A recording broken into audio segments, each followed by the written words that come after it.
Saya kita masuk, kita sambung dengan berita perang. Okey, pegawai dalam Amerika hari ini ada bocor berita.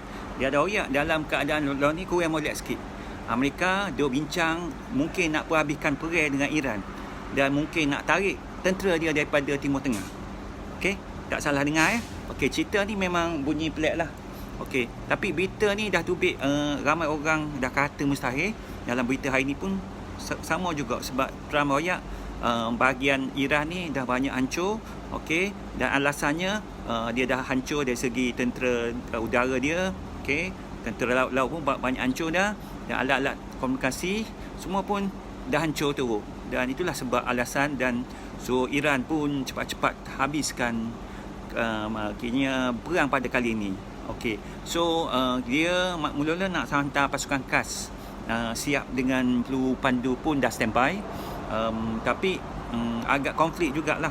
Kita tengok lagu tu, senang-senang dia nak bundur daripada perang dengan Iran. Tapi Trump ni kadang-kadang ni dia pelik juga fikiran tunggang langgang. Okey, kalau undur pun nampak tak Amerika tu nampak kecut, nampak kalah pula. Lepas tu kalau Timur Tengah tak kawal, lagu mana Amerika nak jaga sistem petrodolar dia. Okey, bukankah itu boleh runtuhkan US dollar kalau dia cepat-cepat tarik dah tamat. Jadi ramai tanya, betul ke berita ni? Mungkin nampaknya, mungkin rasanya betul sungguh. Rasa mungkin. Sebab bukan sekadar kabar angin, di Israel pun ada berita yang lebih kurang serupa juga. Dan Trump sendiri yang sah.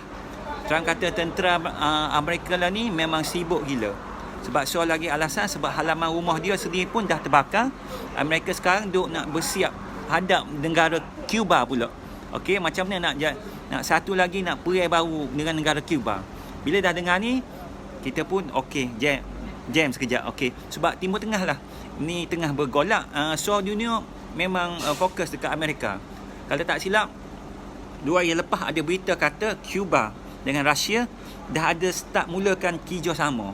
Donald Trump pula kata Amerika mungkin buka perang baru dengan Cuba. Jadi sebab itulah Amerika mungkin pilih masa yang sesuai untuk hentikan operasi tentera terhadap Iran. Jadi kita akan tanya persoalannya, bapanya dalam beberapa jam je dia boleh berubah macam tu. Okey, semalam royak lain, hari ni dia royak lain. Lepas tu tiba-tiba nak tarik diri daripada Timur Tengah. Cerita sebenarnya lagi dengan Malik sebab ada juga FBI Amerika ada keluarkan amaran kecemasan. Okey, ini daripada terdengar lah. Dia kata ada ejen nama Sleeper Lone Wolf yang dah lama menyusup dalam Amerika selama berpuluh tahun. Dan ni ejen ni kata dah terima arahan daripada Tehran untuk cepat bangun bertindak. Jadi ni pula anak Khamenei Mujtaba baru naik kuasa, dan dia cuba nak melakukan penghapusan kepada pemimpin Amerika yang CIA dah kena. CIA adalah ejen perisik daripada Iran di Amerika.